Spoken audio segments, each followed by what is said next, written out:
cut under his nose, and that's the only sign you could tell of the enormous and very, very frightening accident that befell him in the very fast Marlborough chicane just before the start-finish straight. And in fact, when we watched that program, that qualifying session on Friday afternoon, we didn't really know what was the cause of the accident. We speculated it might have been mechanical failure. But on further investigation, and I've spoken to Gary Anderson in the Jordan team, to Eddie Jordan, and later we'll have a chance to talk to Rubens himself, although we understand that his memory of the incident is not entirely clear, and that's quite understandable. But it does appear to have been a driver error. And part of my investigation led me to find out on that lap, it was the quickest lap up to that point of any he had completed throughout the Friday sessions. And in fact, he was about 13 kilometers quicker at the point of the circuit that the whole thing started to go wrong. And quite clearly, it seems to have been driver error. But fortunately for Rubens, the security at that point of the circuit, plus safety car design, and the very, very prompt attention by Professor Watkins and all the medical people here at Imola, Rubens is here today looking, I would say, as happy with life as you could be. Ayrton Senna, a 1:21.548 he did yesterday afternoon. That's provisional pole position. This morning, Ayrton Senna was the quickest man yet again on the 1:22.0, and he was just over a tenth of a second faster than Michael Schumacher. Damon Hill was third, although Damon did not run any new tyres this morning, and Martin Brundle a very happy fourth fastest. Then Karl Wendlinger, more happy with his Sauber Mercedes than he was yesterday, and the fastest Ferrari, John, is Nicola Larini. So that was all this morning.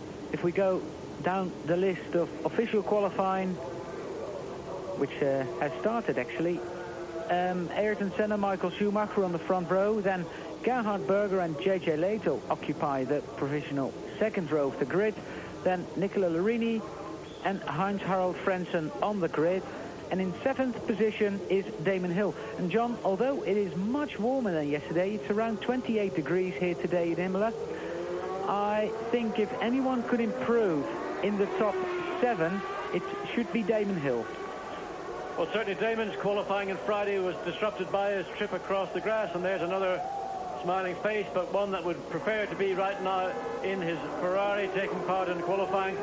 Jean Alesi, another injured driver recovering from his neck injury.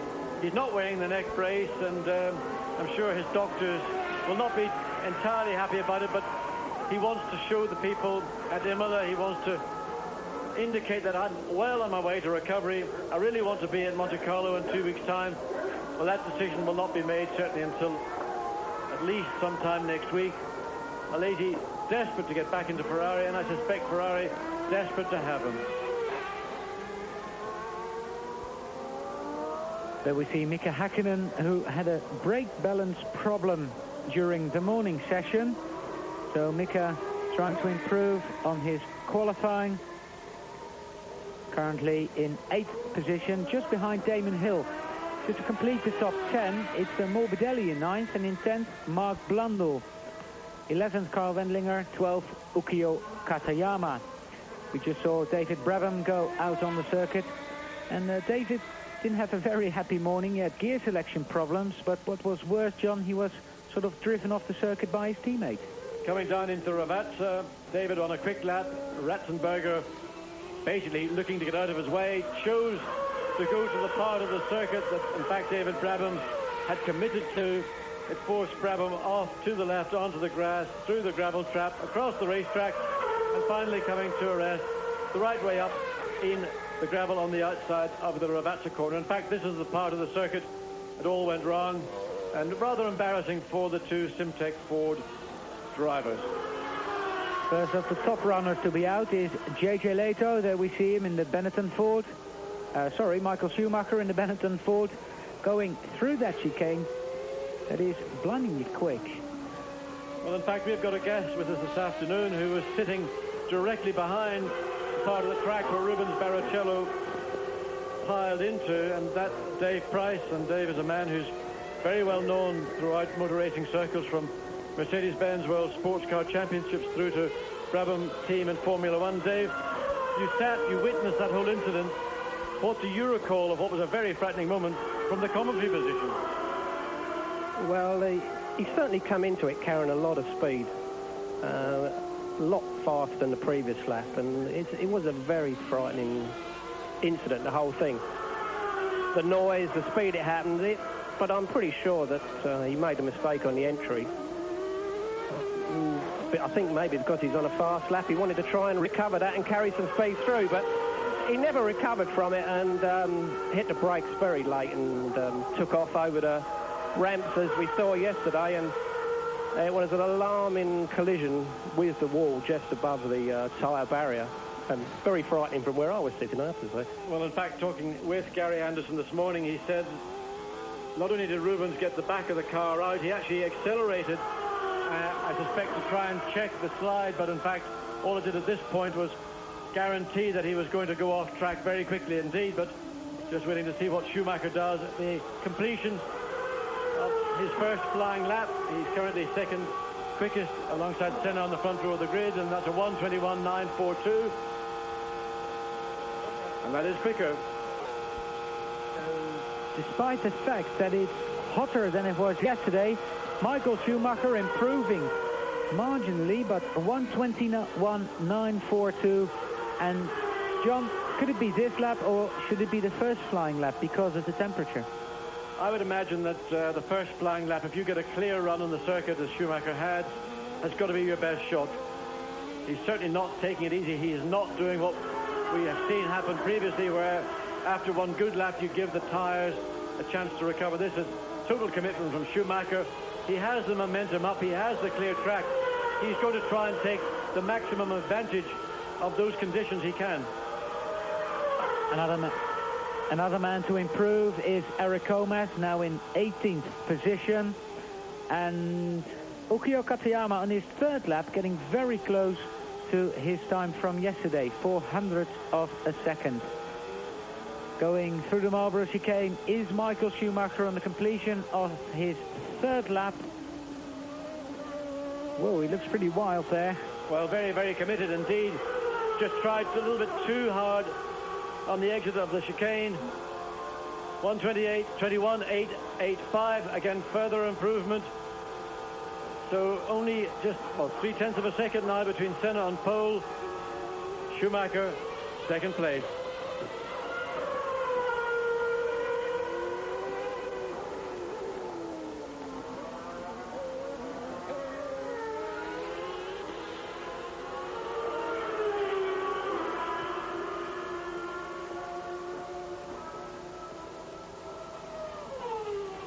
Mika Häkkinen improving to 1:23.588. That's an improvement in time, but not in position.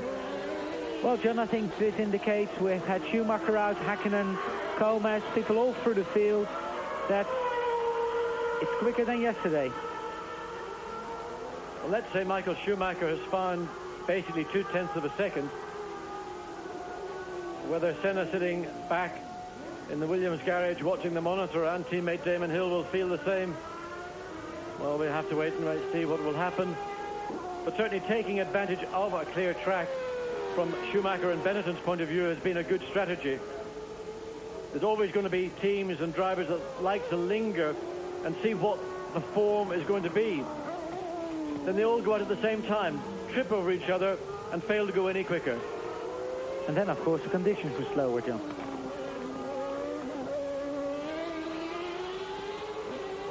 The back of the grid, of course, Barrichello yesterday did not record a lap. He is 28th and a definite non-qualifier. Paul Bamondo's the man who is the first driver not taking part tomorrow. And the last qualifier is Bertrand Gachot. Ratzenberger 25th, Beretta 24th, and David Brabham is 23rd. Well, in spite of the heat, certainly we're seeing at the back of the grid reasonable improvements. And now looking back towards the front of the grid, Gerhard Berger, and he's got the latest version of the Ferrari. The code that they've given it, some obscure reason, is the 043. He had this engine for qualifying on Friday. Larini didn't. Berger has got a fresh one for this afternoon, and we suspect that Larini doesn't have one either. 22.113. The time on your screen is the time Gerhard Berger did yesterday. Well, we get Johnny Herbert, Christian Fittipaldi and JJ Leto all out on the circuit as well. And 2/10 away from Senna's best, and that, John, is closer than Gerhard Berger has ever been. And you could see just how hard Berger tried on the exit of the chicane. Opposite lock on, and of course no traction control to keep it in check. A major lock up, left wheel coming into Ravazza. Those are shaving thousands of seconds away. Comas directly ahead of him. That's a distraction. But Berger absolutely committed to the limits, and a lot of honor with Ferrari resting on his shoulders, along with temporary teammate Nicola Larini. 22.678, and I suppose the time lost, we see it again here in replay. Well, that certainly contributed to it, but in fact I think that he lost also quite a lot of time on the exit of the chicane, and that along with the wheel lock-up is just enough to well, what was a very good lap indeed up to that point, just destroy it.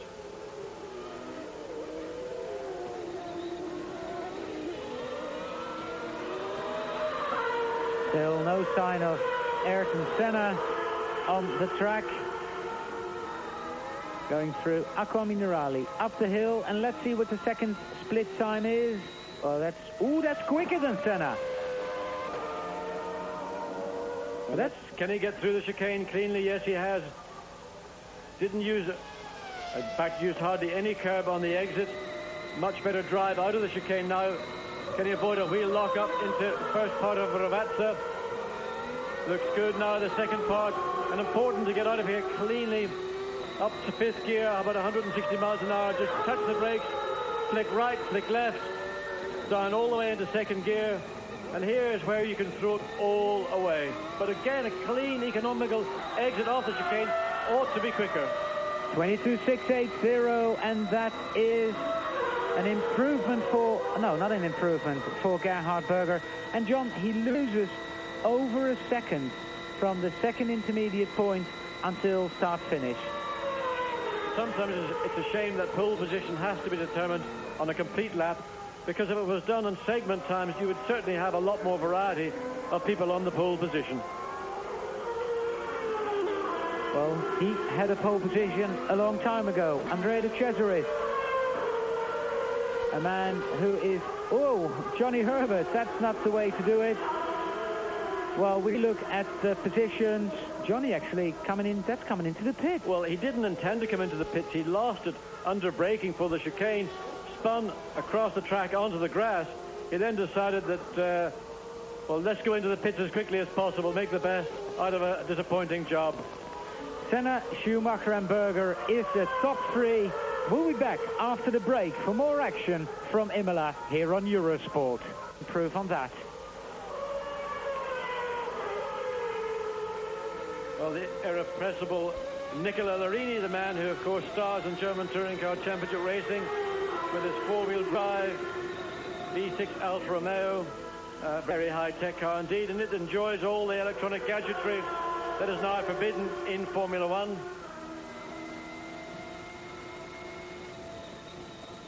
Well, Larini is on a very quick lap, if that time was right, John, but I doubt whether it was. Nicola Larini going through the chicane. That's probably more like it. And Larini currently in fifth.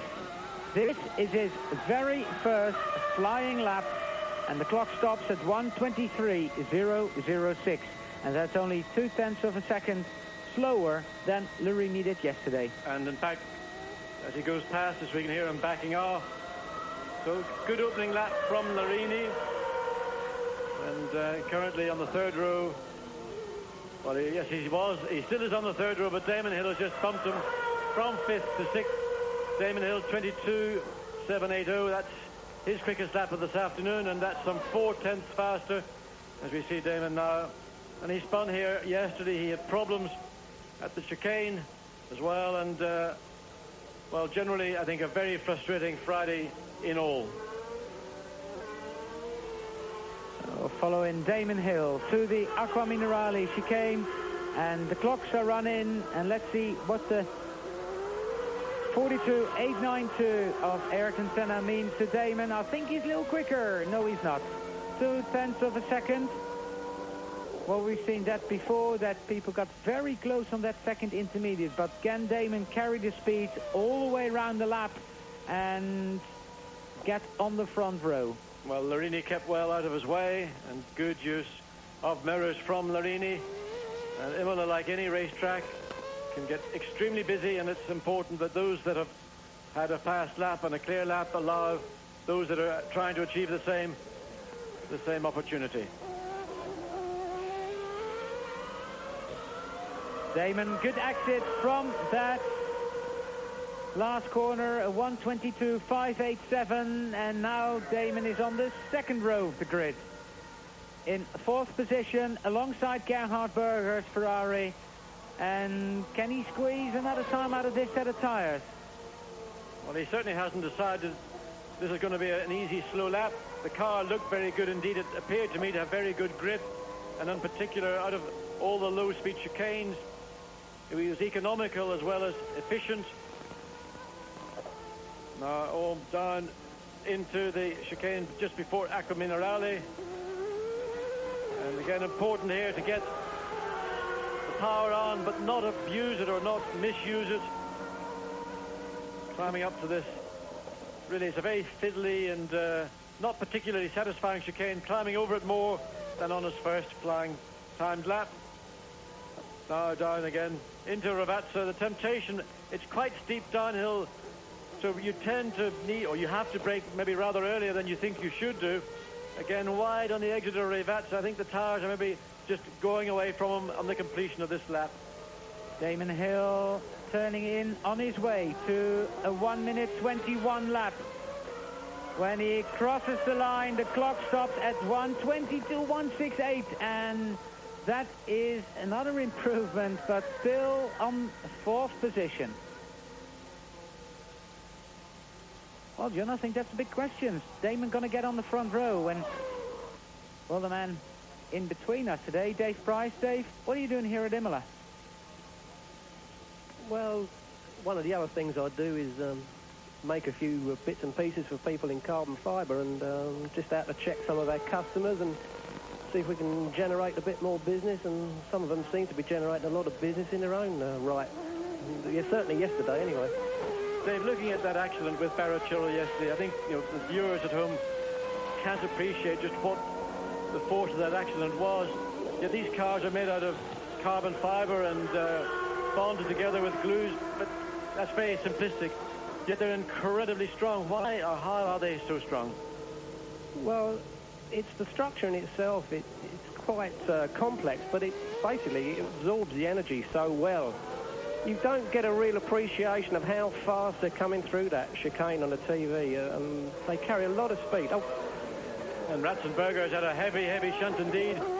We're going just to see there's movement in the cockpit, but that is a heavy impact on the left-hand side of Roland Ratzenberger. And again, marshals very quickly indeed.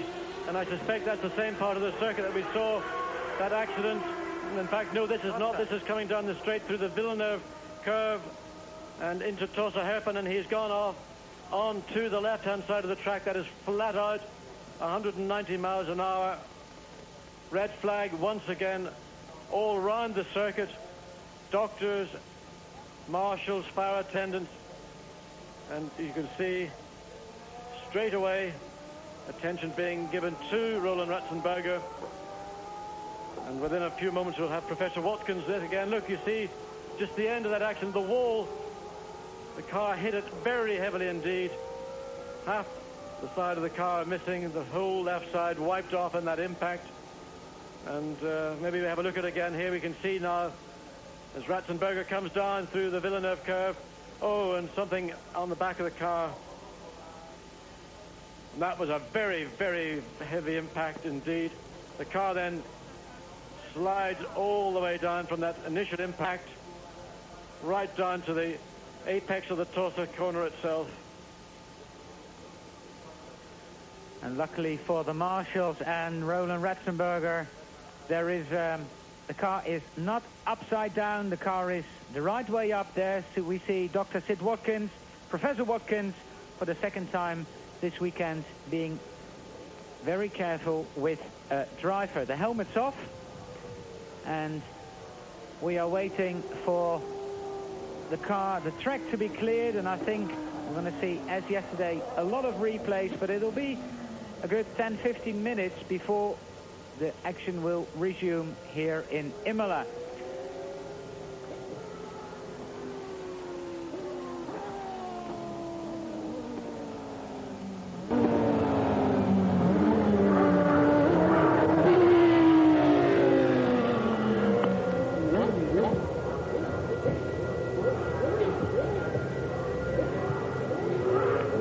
Well, the doctors are with Roland Ratzenberger. Ayrton Senna is still fastest. We haven't seen him on the circuit this afternoon. Then it's Michael Schumacher, 0.3 of a second behind. Gerhard Berger is third. Damon Hill fourth. JJ Leto fifth. And Nicola Larini in sixth position. So the biggest improvement so far comes from Damon Hill. But that's not a surprise, I suppose, because Damon is the driver that had problems during that session yesterday. And there we see the whole left-hand side of that car is being taken off. And very rapidly they're taking Ratzenberger out of his car. He'll go into the ambulance and on his way to the medical center or to the hospital. And there, that monocoque, I think, has a hole in the left-hand side.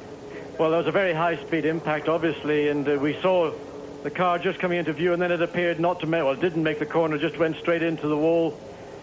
And right now, the doctors and Professor Watkins working to stabilize. Roland Ratzenberger, of course, goes straight back once they're satisfied with his condition, and he will be taken to the medical center, where they will then decide what the next course of action is. But of course, coming down that straight, we've seen speeds in excess of 200 miles an hour throughout the 2 days here at Imola. It's very, very quick indeed. And in fact, I remember an incident very similar to that back in the early 80s in a Ferrari at went off at the same point of the circuit. It's normally not a part of the circuit. In fact, one expects to have a problem. But that was a high-speed incident and a very heavy impact for Ratzenberger. So, there's no action here in Imola. And I don't think there'll be any action for the next 15 minutes. And there aren't really any pictures, so we're not seeing any replays there. The Simtech team, the boys, not very happy. They don't want to be filmed in the garage. Well, John, I think that's the worst. I mean, we're sitting here watching television, and that looks a frightening accident. But like yesterday, the Jordan team, and now the Simtech team, seeing your own driver and your own car going off at that speed, that is frightening. I think that the two accidents are very, very high-speed accidents indeed. Barrichello, of course, was more fortunate in that even though he hit a solid barrier, there were tire walls in front of that, and that, of course, again, dissipates the energy so rapidly. He also hit it sideways on, whereas in the case of Ratzenberger, he appeared to hit it very much more acutely. So different accidents and different speed ranges. This was a much higher speed again because at that point of the circuit, as you have said, the cars certainly exceeding 200 miles an hour, and the Simtech Ford certainly would have been doing somewhere in the region of 190, 195, and really very little opportunity for the speed to be dissipated. Here we watch again. You just see to the left of your screen the car, and then something at the rear of the car. Seems to be already out of control, John, when he comes into the picture. Yes, there's something appeared to fall onto the ground. Now, these situations are very difficult to judge. It may have been something lying on the track, in fact, as well. It's, until it's possible to go back and examine the car and examine the part of the track and the impact point, it is impossible to speculate what it might have been the cause. But that was unquestionably an impact of immense speed. And the distance from when it all went wrong to the wall might be 100 yards or maybe less than that. But at the speed you're traveling in a current Grand Prix car, you hit it extremely heavily. Well, with nothing happening on the circuit, I think it's I would think it's a good time to go for a break, actually. With the second Simtech driver, Roland Ratzenberger, being attended to. There we see the big runoff area at the end of that straight, where that's the runoff area for when your brakes fail. But the part where Roland lost control of his car, there's not really more than a bit of grass and a concrete wall.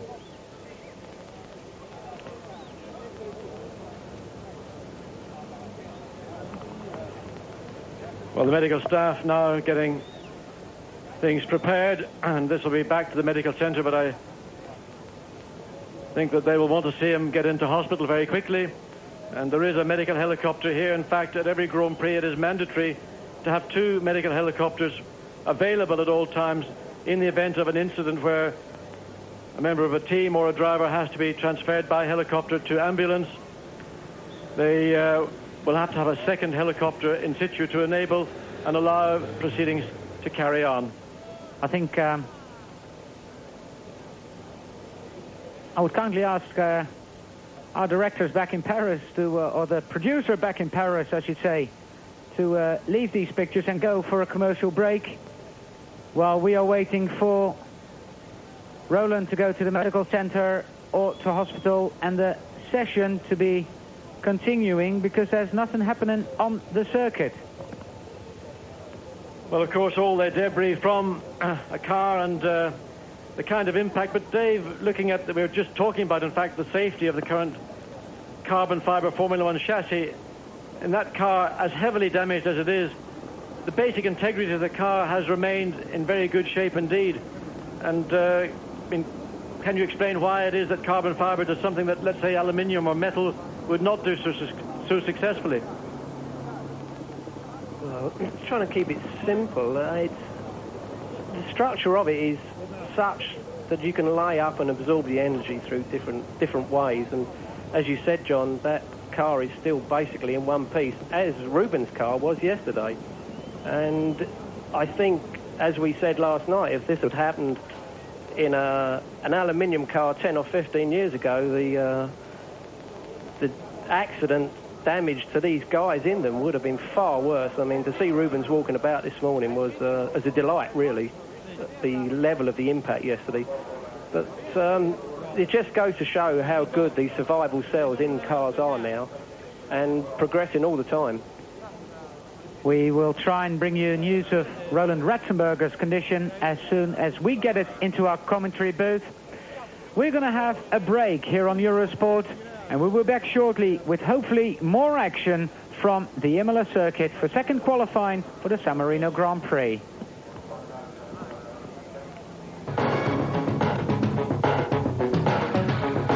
Sport Live.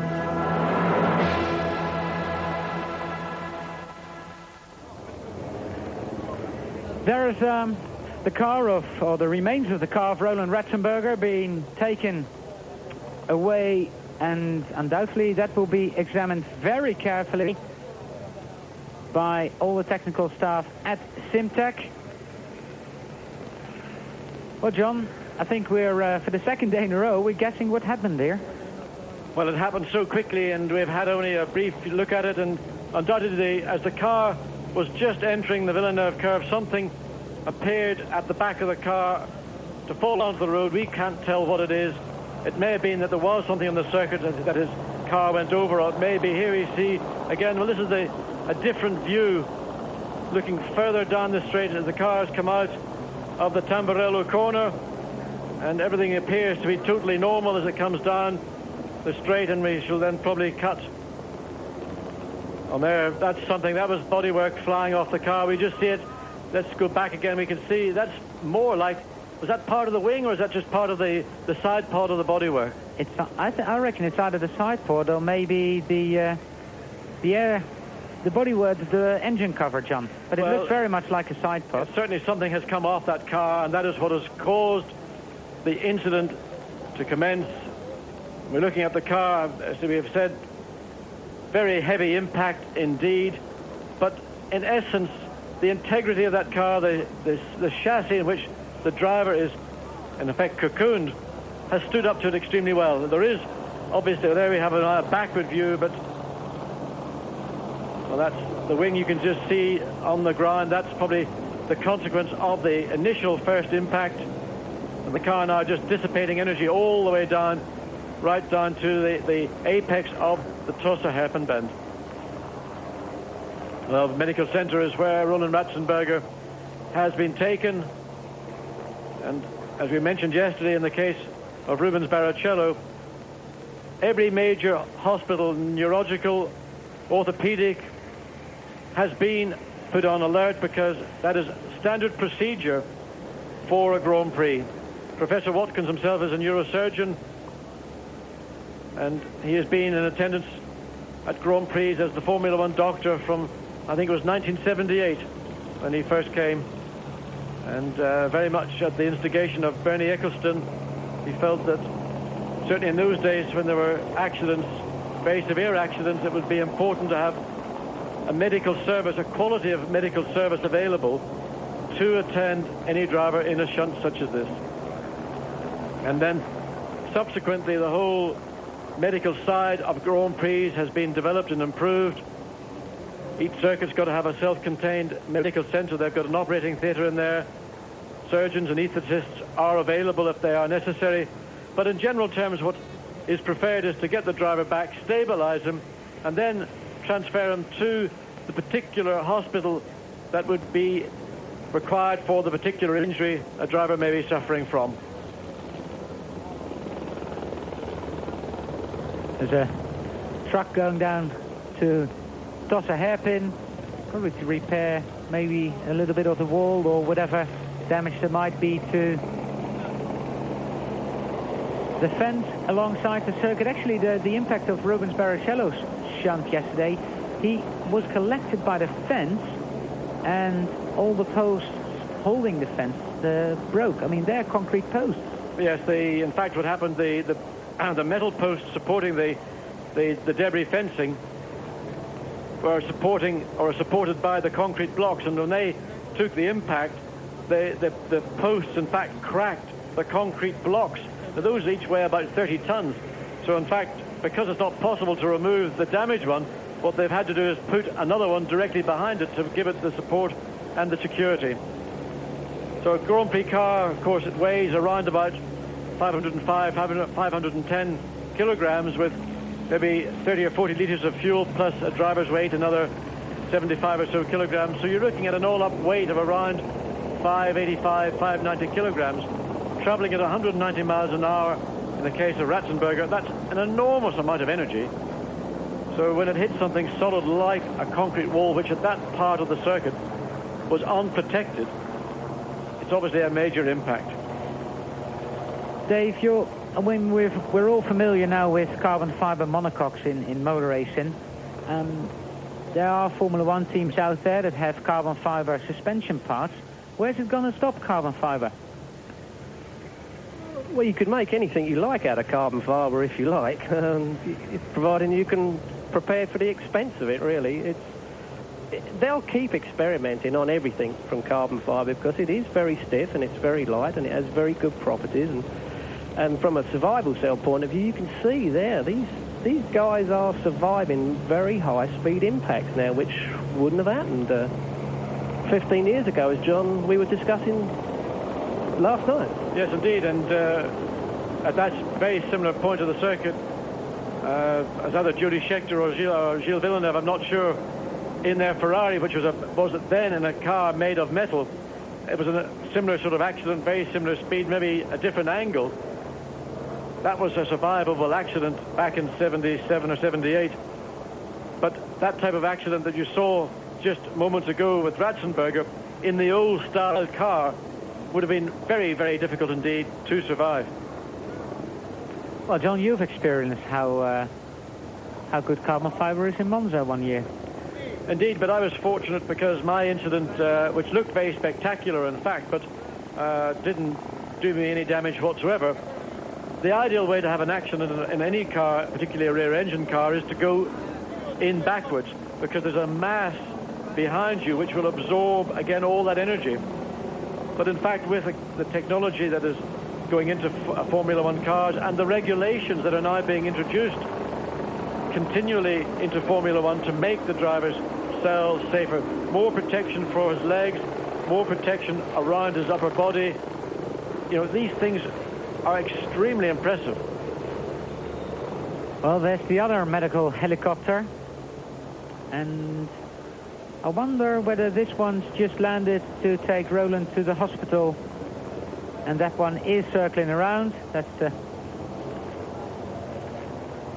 quite good, I've got two. John, if the weather is staying like this, although the physical G-loads around corners might not be very tiring around here, it is going to be a very hard Grand Prix. There's a couple of times where you break from, let's say, over 300 kilometers an hour to under 100. So for people like JJ Leto, it's going to be a very tough Grand Prix if the temperature stays like this. Well, generally the circuit isn't particularly physical. There's no corner where you've got extremely high loads, and we just see Ayrton Senna now going into one of the circuit cars. He's going to go down to have an inspection at the part of the circuit that this incident has taken place. And as a senior, or as the senior Grand Prix driver, it's in his interest to be clear and aware of what was responsible and what did take place, what is the condition of the circuit down at that point. So Senna on his way down to do that. Well, we see the course car, the Alfa Romeo. Senna in the passenger seat in the front, and now looking across to get an idea of what the trajectory of the incident was. And he's pointing, looking for skid marks or score marks. You know, when these incidents occur, there are always telltale signs somewhere around. It's important to find them and recognize them, and at least you can learn from them. Well, just behind you can see there are marks on the grass where the car traveled at extremely high speed from the track to that concrete wall. We're waiting for the the remaining 41 minutes of the second qualifying session here in Imola. We're going to take a short break, and we'll be back after that here on Eurosport. The wall is enormous, and how you design or regulate for an accident like that is extremely difficult. Well, Martin Brundle back into his Marlboro McLaren Peugeot and waiting for the commencement of the Saturday afternoon qualifying. It's due to start in 10 minutes now. Just under 10 minutes indeed. And, well, that's a bit of further delay because everyone is down at the far part of the circuit. Well, John, try and make sure everything is secure. Well, John, there's two things I'd like to say. One is that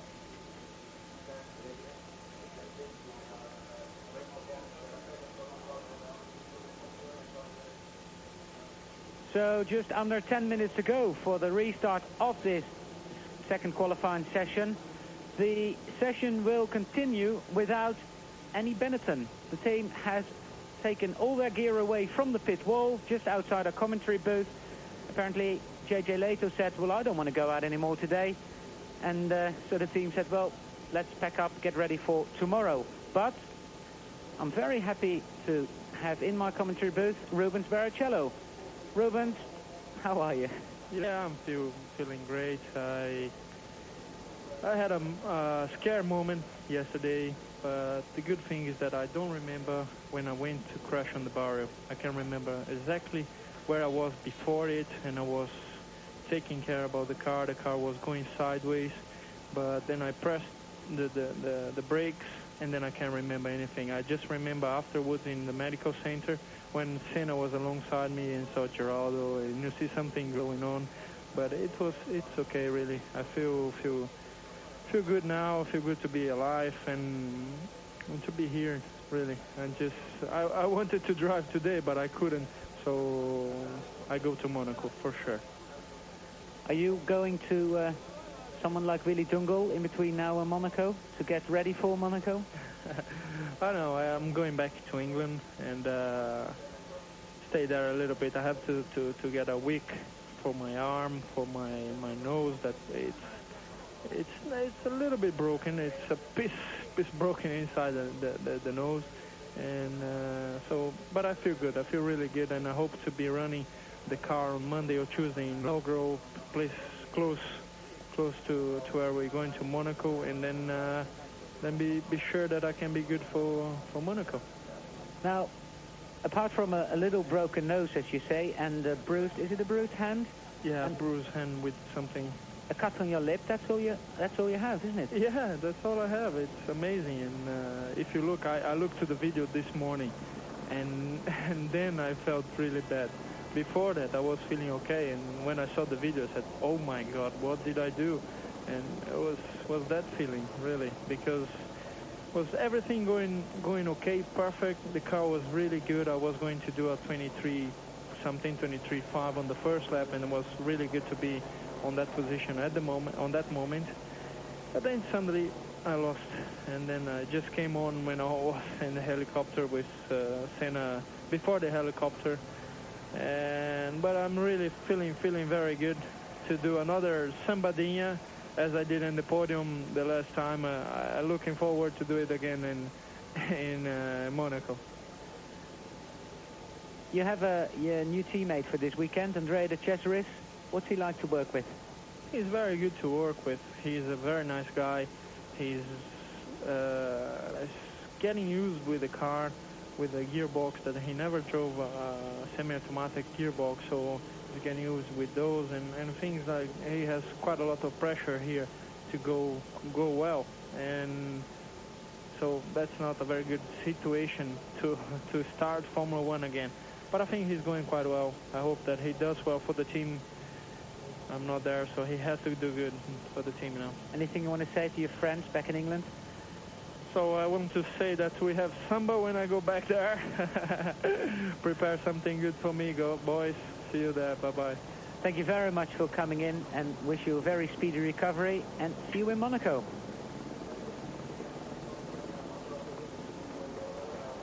Well, he's an upbeat mood, John. Certainly is, and great to see him, and certainly some of the Brazilian community back in Cambridge will be delighted to hear Rubens telling us how he feels. Wander across the track once the track is under green flag.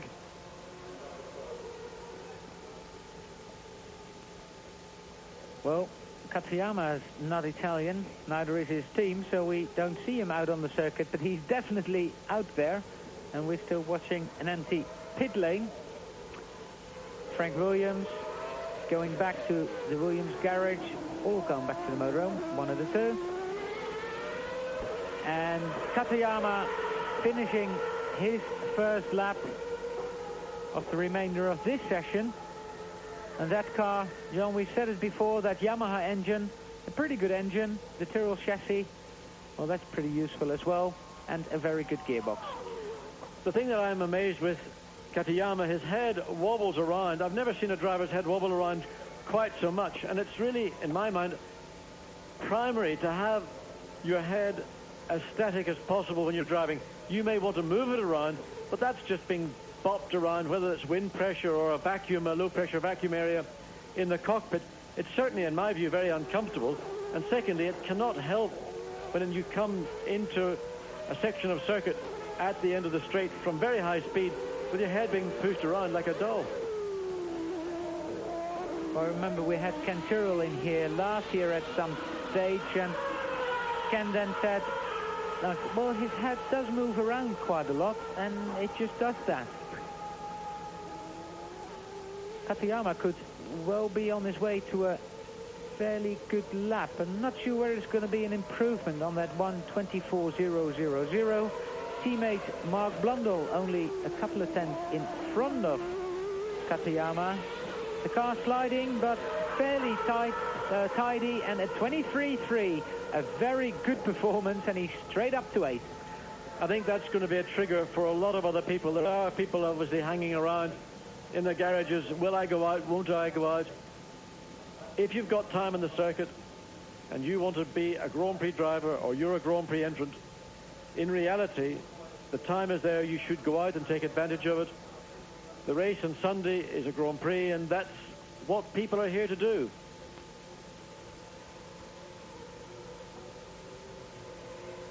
Well, coming down now to one of these sort of tricky and fiddly chicanes. And many years ago there was no chicane before Acqua Minerale, but the approach to it got to be so fast that that was deemed to be the most prudent step to take. Still a difficult corner, the actual Minerale corner itself, but when you rush down the hill without a chicane, it was interesting. Katayama still riding with him. He's a little bit slower now than he was on the previous lap. And there's more and more drivers out on the circuit. Johnny Herbert's out there. Christian Fittipaldi just leaving the pit lane. And Katayama starting what is going to be his 8th lap of the afternoon. 23.343. That's fairly close, but a little bit slower. There's Johnny Herbert. The team waiting for the new Lotus 109. And basically the team is off the pace. Well, also with the Mugen V10 Honda engine, a much more difficult engine to install and basically to control, a lot taller, a lot longer, and essentially quite a lot heavier, although the weight did get reduced during the course of '93 when the footwork team ran the engine. They did manage to develop a few lighter components, but compared to the Ford HP engine that Lotus ran last year, the installation of a longer, taller, heavier engine only exaggerates any problem that you might have had with that Ford HB. Johnny coming onto the straight, and the time is going to be a 26.3. And that's not nor an improvement of his best, nor a very reasonable time. He's in 20th place at the moment. The good thing about that package is, John, that it's very reliable indeed. Johnny's had 2 7th places so far this year, and, well, with a bit of luck, that could have easily been a point. Okay. And in fact, in Autosport, one of the British motorsport periodicals, weekly periodicals, there's a thing called the Fantasy Grand Prix, and ironically Johnny Herbert's been scoring pretty heavily for a lot of people, and that includes fantasy.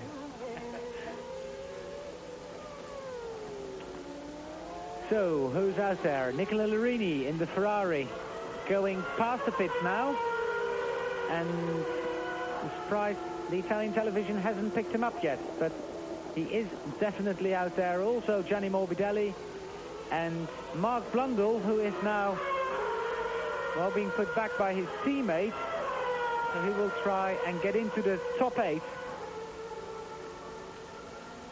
Martin Brundle crossing the line. He will start his first flying lap now, while we are still riding with Johnny Herbert, who will come into the pits. Well, I suspect that was Johnny Herbert's original set of tyres, the ones that we saw him spinning into the grass just in front of the entrance into the pits.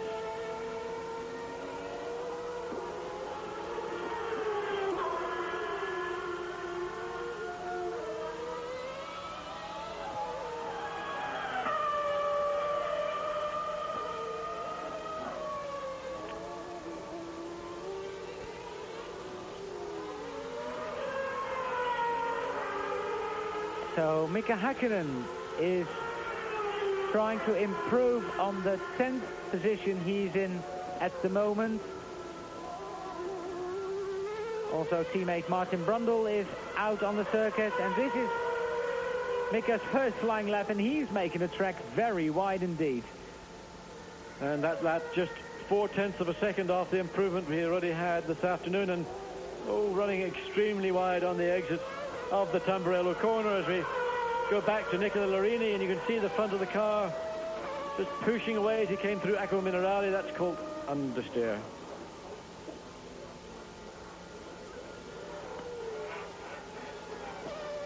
Ferrari had a lot of understeer in Ida, but it seems to be better here, John. Well, they've been doing a great deal of work on revised front suspension, as well as major aerodynamic and bodywork changes to try and find the balance, the mechanical and aerodynamic balance that is absolutely vital. And of course, again, a circuit like Imola, where you've got so much low speed work, yet you've got to balance it off against probably the quickest, or one of the quickest straights of any circuit. It's a difficult job technically. The Bertrand Gachot on the circuit in the Pacific Grand Prix. Well, Gachot's definitely in for this race. And Marini did a 23.2 on that lap, and that's still 4/10 away from his personal best. Let's see how close he can get to Ayrton Senna's 42.892 second intermediate time. No locking wheels this time going into the chicane. And the time is half a second off Ayrton Senna. Now, if he could keep that momentum, he will do a 22.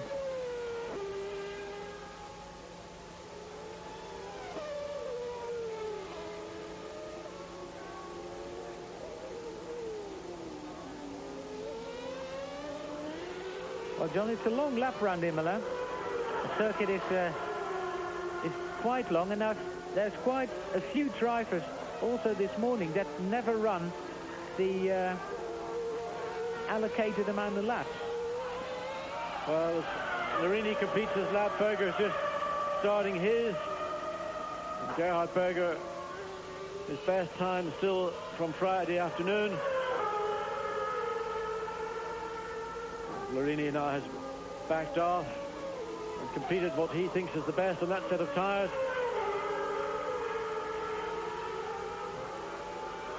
Gerhard Berger, of course, will be very upset that his fellow Austrian Roland Ratzenberger was involved in that accident. But these are issues, unfortunately, that have to be put behind a Grand Prix driver. He's got to be able to cope with incidents like that and get out and do the job he chooses to do. 3/10 off Ayrton Senna, but there's traffic ahead of him again. There was Pedro Lamy in the Lotus, and now also a Minardi, but that went out of the way pretty good.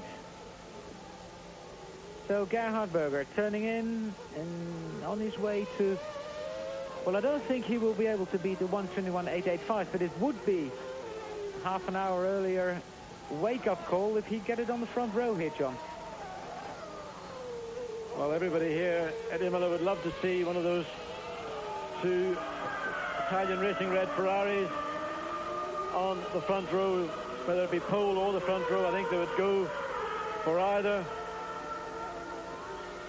The Gerhard Berger 22.445, 3/10 slower than he achieved on Friday, so this is now his second flying lap. It is possible that he can certainly snick 2 or 3/10 off it, but whether he can make it to 21.884, which is what he would need to demote Michael Schumacher from the front row, but a lot be for any lack of trying on the part of Gerhard Berger.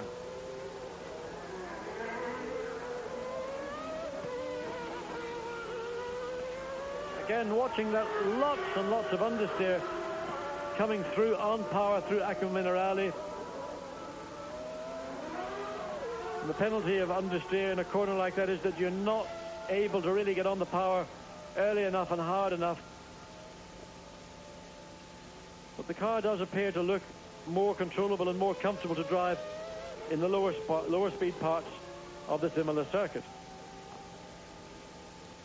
Berger going through the first part of Marlborough, then to the chicane, and it is quick, John, through there. It's very, very quick. The problem is the entry to the corner is faster than the exit, and you're carrying so much speed up that it's easy to misjudge not the entry but what you need to get through the corner and get positioned for the left-hand part of it. And talking to Rubens just those moments ago, in effect that appears to have been the problem that he got himself into. He came into it very, very quickly indeed. He used a lot more road than probably he expected. The back of the car did step out, and really there just wasn't enough of the racetrack left for him to recover. Well, we look at the classification. There is 25 minutes to go in this qualifying session, and well, we'll see what's happening in the top 12 at the moment, but There's Andrea De Cesaris in 21st, where we watched Pierluigi Martini, Pedro Lamy 22nd, Beretta 23rd, Brabham 24th, Ratzenberger 25th, Gasho 26th, Belmondo 27th, and then Rubens Barrichello 28th. Pierluigi Martini with the Minardi, and that is basically still last year's car, John. The team is waiting a new car, but what they've got for this race is new fuel. Yes, they have new Agip fuel. It's the same fuel that Ferrari have had access to for this weekend, and according to Michele Alboreto, it's worth another 10 horsepower in his Ford HB, and I suspect it's probably at least that, if not a little more, for Ferrari. But it isn't even just the out-and-out horsepower. It's how it affects the engine characteristics as well, and what the engineers are able to do with that. But they do have some of the 94 parts on the car, and principally what they are the corners, but the wheel end of the corners, the uprights, and some of the new brake assemblies. And over the next, well, 2 Grand Prix, I think, by the time we get to Spain at the end of May, you'll see the complete 94 Scuderia Minardi Ford HB. Martini turning in to that last chicane. Well, gets on the power nice and early, nice and tidy, and the time is 1:24.523, and that's half a second slower than he did yesterday, but it's the fastest time he's done so far in this session.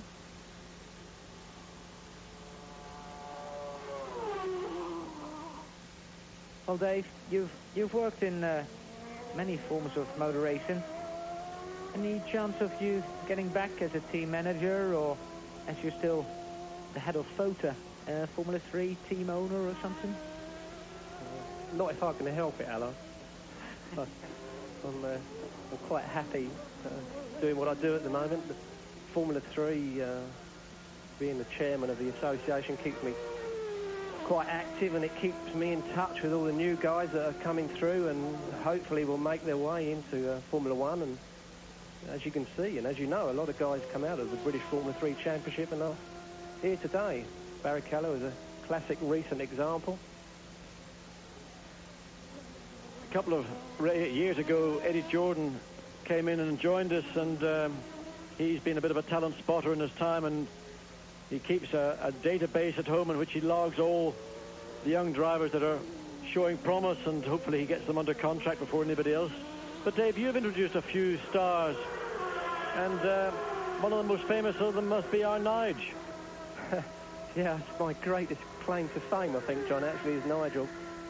Everybody seems to remember me for bringing Nigel onto the international scene in '79 when he drove for me in Formula 3. Not a fantastic year for him or me, I would have to say, but he certainly went on from strength to strength, and you can't deny what he's done recently. He's certainly the best. He's developed into the best, even if I didn't think he was then. So the track, John, seems to have gotten a little slower. We don't see many drivers improving anymore. Well, here's a local boy, Gianni Morbidelli. Very confident, and according to team manager Jackie Oliver, very surprisingly quick and level-headed.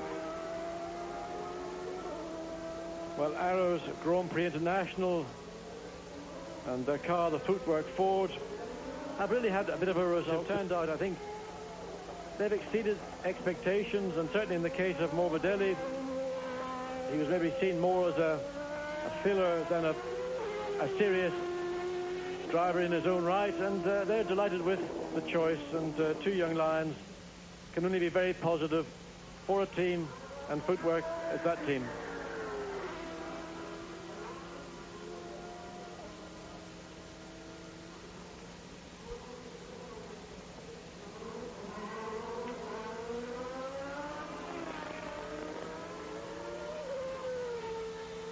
Well, Gianni Morbidelli, John, is, we shouldn't forget, was a Formula 3000 front runner a couple of years ago, and also a former Ferrari test driver. And he actually did a Grand Prix for Ferrari. Did a very good job for Ferrari in a very late last-minute stand-in role. But Morbidelli, you're one of many. I mean, there are almost hundreds of young Grand Prix drivers, or aspirant Grand Prix drivers. But Dave, going back to this thing about talent, how today, as a team manager, do you recognize something that is maybe that little bit more special than the average? As I said, there's probably hundreds who aspire to being a Grand Prix driver, but did you actually recognize in Nigel Mansell, or when you come to a Grand Prix, can you say, well, that particular driver, in my mind, really has got all those qualities? People that claim to be able to do that, I'm not quite sure how they do that, John. It's very difficult to notice those sort of qualities. Obviously, the guys that are quick from the beginning of their career will generally carry that through until they're in Formula One. But as we said earlier, I didn't notice it, particularly in Nigel, and that was a big mistake, wasn't it? But it's not just being fast in a car today that's important. It's the ability to understand the technology and make the technology work for you. And that's something that, let's say, Michael Schumacher, who you worked with at Mercedes-Benz, would have seen. Conversely, it's claimed, going back to those days of the Mercedes sports car team, that Heinz-Harald Frentzen, in fact, was in sheer speed terms faster. But is he any better as a Grand Prix driver or as a driver? No, well, I was there the day we ran the three guys for the first time at Ricard, and yeah, Heinz-Harald was very fast and Michael was very erratic on the day, but you could see something there that ultimately, when he gathered himself all together, he would be very fast. But I still don't really know what it is you can see in them. It's just a bit of a gut feeling, I suppose. And, you know, Eddie follows these guys through their careers, and you have to look at these guys all the way through their careers, from Formula 3 through 3000. You can't just suddenly notice them when they get to Formula 1, and I think that's where Eddie scores over the other guys. So really that database he keeps at home is guarded like his crown jewels. Yeah, I think his database is called me, actually, because most of the time he's on the phone. Well, there's an insight into how young drivers are developed and brought into Grand Prix racing. And people like Eddie Jordan and Dave Price and many others who started running Formula 3 teams and developed into 3000 and ultimately into Grand Prix. It's no different to people like Ron Dennis, Frank Williams, or many others, Ken Tyrrell, who in decades earlier did the very same thing.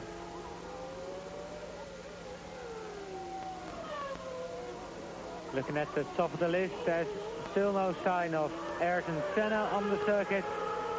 Also, since the red flag, we haven't seen Damon Hill out on the circuit either. So Senna, Schumacher and Hill, three of the top four drivers, have not been out on the circuit. And what we're watching the screen is Pedro Lamy and John Lotus. They're all very nice people. They're probably very knowledgeable as well how to set up a Grand Prix car, but this doesn't seem to be handling very good at the moment. It really looks a bit of a handful indeed for Pedro Lamy, and there is a young driver who competed in Grand Prix at the end of last year for Lotus, and you know, I don't know Pedro particularly well, but the little I've seen, he's the kind of driver, in my view, that who needs to be in a team where he gains confidence, and he's got, you know, that very warm feeling of a team around him. But, you know, confidence comes in different forms. Some people have got it almost to the point of arrogance, and, well, Andrea de Cesaris having a little moment. Camera happened to catch it, Andrea. But going back to Pedro Lamy, he's the kind of person, I think, who would benefit from being in a structure, first of all, where the car was maybe a little more user-friendly, but secondly, where the general feeling and care that, let's say, a more Latin-based driver seems to need. Nicola Larini, and that's probably a new set of tires he's on his 9th lap, and this is his first flying lap out of the pits. And it would be good to run a stopwatch on this car to see whether Larini can improve on what is best, but he's backed off, it seems to be.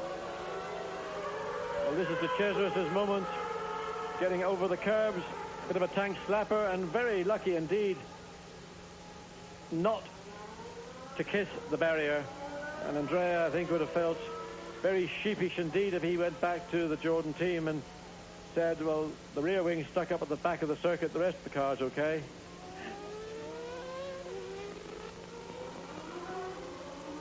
Larini has backed off, only just in front of Pedro Lamy. Does it look like a very low rear wing on that Ferrari, John? Or? Well, we'll have a look and see. I think Larini was just positioning himself to prepare for another lap, and you can see just on acceleration the Ferrari pulls away from Lamy's Lotus, and all those 12 cylinders and Ajip fuel. Rumour has it somewhere around about 770 to 780 horsepower from Ferrari at the moment. But that wing, in fact, I would say has been increased. The rear flap has been increased rather than lowered. Talking about V12 engines, John, there's another V12 engine here in Italy, which is apparently very good, according to Daniele Odetto of Lamborghini, but out of use at the moment. Well, he's very sad indeed, because they've got an air valve V12 engine, again producing similar figures, 770, 780, and they can't find a home for it. And I think that's a great shame, because we saw towards the end of '93, when McLaren initiated a test program on behalf of Lamborghini, that the engine, in fact, was probably a better proposition for a team than we'd seen in its regular home at La Rousse. So Odetto trying to get a car basically for his engine, and the man who's had great results with that Lamborghini engine is actually Nicola Larini when he drove for the Modena team. And Larini right over the curbs, the rear wheel dropping into the dirt, to the grass at the side of the track. 23.126. So again, that, if you like a little bit of exuberance, just too much throttle too quickly, scythes away 2 or 3 tenths of a second. There we see it once again. The car, this is what we saw happen last year, in fact, to Andretti and Senna with the McLaren's active suspension system. It got up on the top of the curb, and the way it was programmed, it actually made the car drop down even more, and they both had identical moments, spinning across the track and just stopping, or in one case, tipping the pit wall.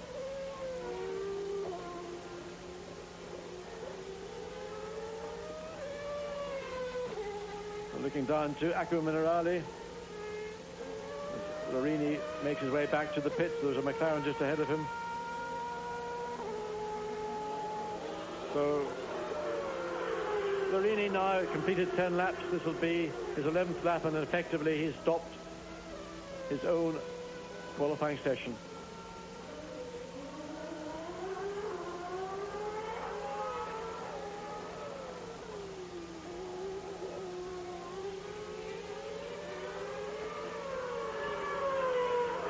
McLaren, Mika Häkkinen coming onto the straight. Martin Brundle has improved to a 23.858, and Mika has improved to a 23.588 today, but both, well, 10th and 13th. And while we are watching Mika, there's also out on the circuit again Ukyo Katayama. Well, he's got a couple of laps left, and he's not too far away from the third row of the grid, John. Well, I think the Tyrrell team, Katayama in particular, have done an outstanding job, and this is a power circuit, and in the past Yamaha have taken more probably than their fair share of criticism, but it isn't always just an engine. An engine is, you can have the best engine in the world. Look at Renault. They've got 2 teams. They've got Williams on pole position, and you've got to go all the way down to 17th place for Eric Bernard and the Ligier with an identical engine. So the engine is only one part of the equation. Well, Ukyo Katayama, his best qualifying position is 10th, and that was in Brazil this year, 27th of March. So he could better that by 2 if he stays where he is, or could even improve on that. Whoops. Well, that was just a little diversion. Häkkinen catching up to Belmondo. He didn't know what Belmondo was going to do, and again, that's just a fraction of a second or so distraction for Häkkinen, who's improved to 8th position. Katayama down in 9th. A 23.140 for Mika Häkkinen and he's got 2 more laps to try and improve on that. That was pretty manful of Häkkinen. He had distraction. That would have taken a couple of tenths, I think, or certainly a tenth of a second off that improved time. As we go back to Mr. Katayama, wobbly head and all.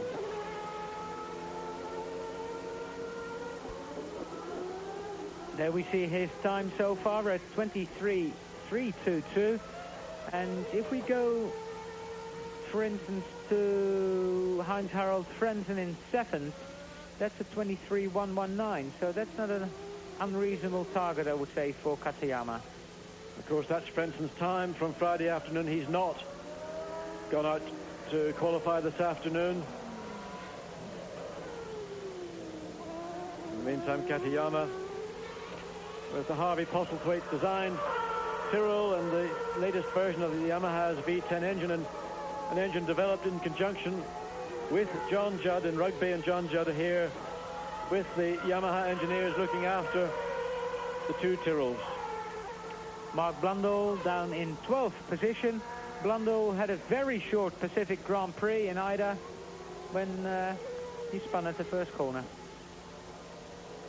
Well, it looked rather like a sympathy spin, in fact, because of the incident when Senna got gently tapped in the rear by Mika Häkkinen, and all the traffic on the left-hand side of the track really was very severely compromised. Whoa, big slide for Ukio Katayama there. Little man, but big heart.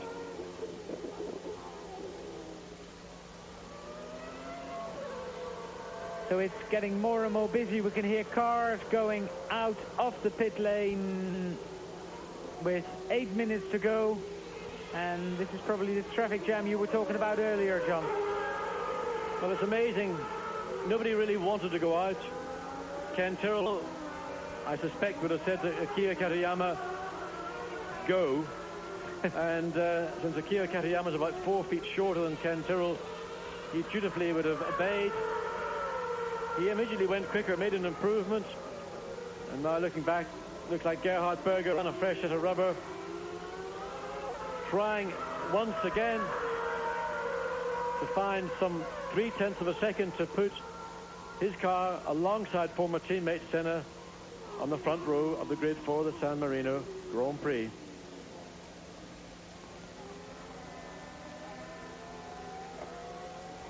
Applause all around the circuit for the Ferrari and for Berger. Well, Gerhard's got about 3 laps left to do that in. Katayama going back to the pit. His run is finished. So is Mika Häkkinen. He will go back to the pit very shortly. And well, we're riding with Gerhard Berger, and that's always a good picture. Looking into the cockpit, you see the rev counter, and it revs so quickly. In fact, I think it's almost impossible for a driver to use the rev counter in the way it was intended. And most engineers' cars have now got a series of lights in the driver's eye line, and it is those lights that he takes as the signal point to change gear. You see there's a soft, the middle, then the hard, and that relates to the engine rev limiter. And in the short gears, as soon as the first light comes on, you change gear. In the longer gears, say 3rd and 4th, wait until the second light comes on, and then in 5th, wait until the 3rd. And that's about the only way I think it is possible to accurately judge the maximum RPM.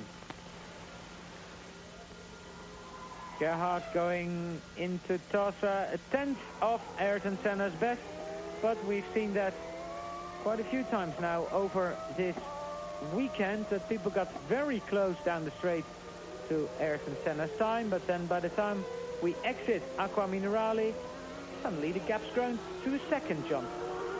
Well, it's a long, and Gerhard in trouble. He lost it. The back of the car just stepped out as he came into that chicane at Aqua Minerale. He very sensibly chose not to try and recover, but just to go straight across the grass.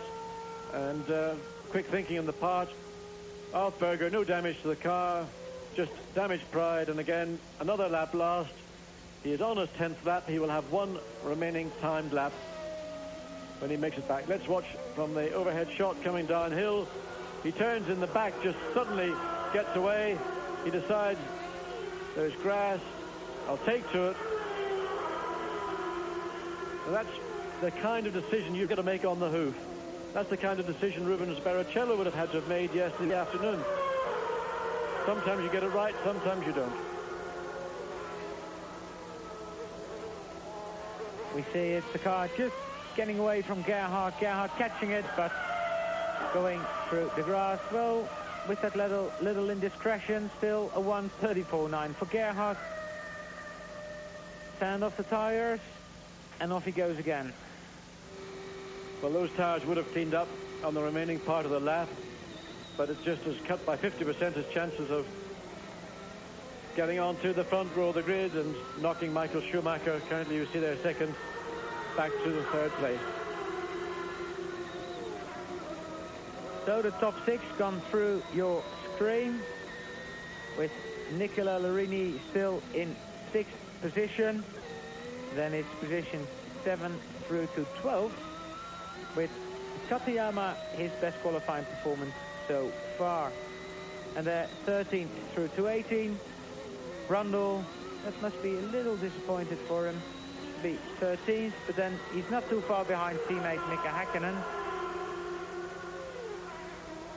So there is 24, David Brabham, and that's the last we see of these classifications so far. And Gerhard Berger, who's nearly completed a lap, and there we see the time. That, well, I think that's a very good lap. Looks good so far. It's just this last dash up across 22.226. What a shame. Just a tenth of a second off his best on Friday, but still 4/10 away from that second place.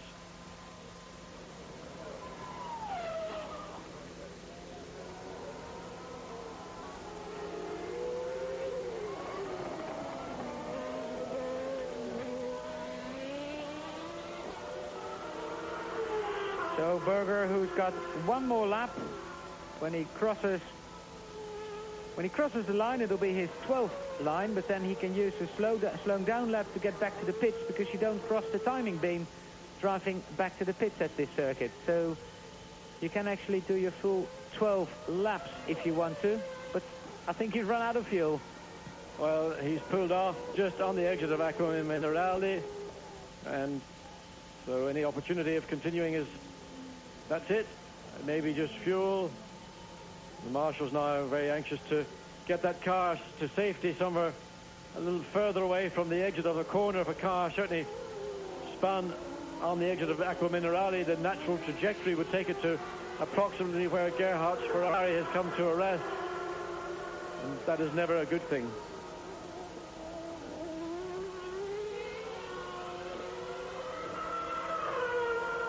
A 100 seconds to go in this final qualifying session for tomorrow's San Marino Grand Prix here at Imola. Mark Blundell being pushed back into his garage. Mark did quite a few laps. We didn't see him. He improved to a 23.858. Sorry, 8.3. Mark didn't improve at all. That's 23.703 from yesterday. So Ukyo Katayama 0.4 of a second quicker than his teammate. Yes, Dave, that's a lot, isn't it? Too much, really, isn't it? I suspect Mark may have had a small problem there, because I would have thought Mark would have been a lot closer there. He certainly was yesterday, and he certainly seemed quite confident last night when I was speaking to him, but something seems to have gone amiss, because as you say, he's done an awful lot of laps this morning and not really found what he was looking for. Well, Gerhard Berger responding to the cheers from the fans, the Tifosi. But this is this very severe accident that occurred much earlier in the session for Roland Ratzenberger, coming down towards the end of the straight. Car just went straight on, hit the concrete retaining wall at very high speed indeed, and the car ends up all the way to the apex of the Tosa hairpin bend, and the car certainly traveled 150 meters after the initial impact.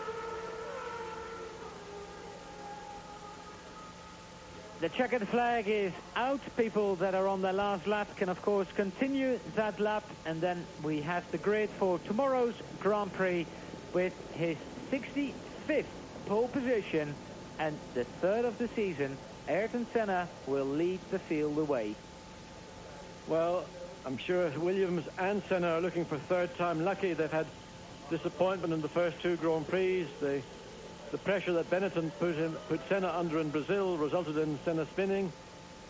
He then was taken out in the first corner when Mika Häkkinen unintentionally tapped him in the rear.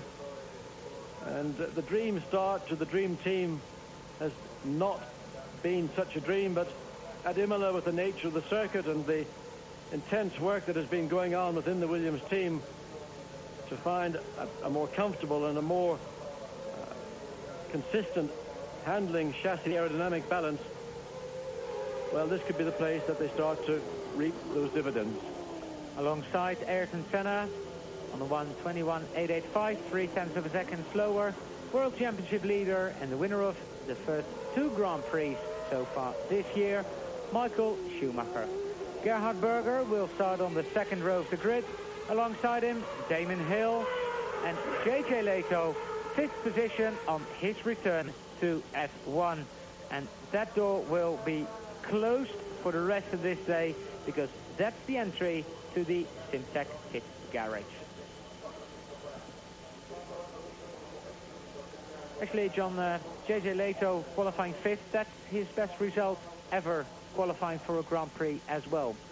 And I think that's a performance that is worthy of comment. JJ in his first Grand Prix of the season, returning after a severe neck injury to him during winter testing.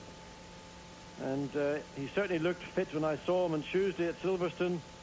And throughout the weekend he's been on the balls of his feet. He's been delighted to be able to finally start a Grand Prix, and I think he's confirmed all the faith that the Benetton team have had in him, and really capable of providing maybe, let's say, a more experienced support to Michael Schumacher during the Grand Prix. Okay, so Nicola Larini qualifying 6th, one better than in Ida, and his best performance ever. Frentzen in 7th, Mika Häkkinen is 8th, 9th, very well done, Ukio Katayama. 10th, Carl Wendlinger. 11th, Gianni Morbidelli, first of the footworks, and then it's Mark Blundell in 12th, just in front of Martin Brundle. Pierluigi Martini and Michele Alboreto, 14th and 15th, and you can go through all 26 drivers on the screen.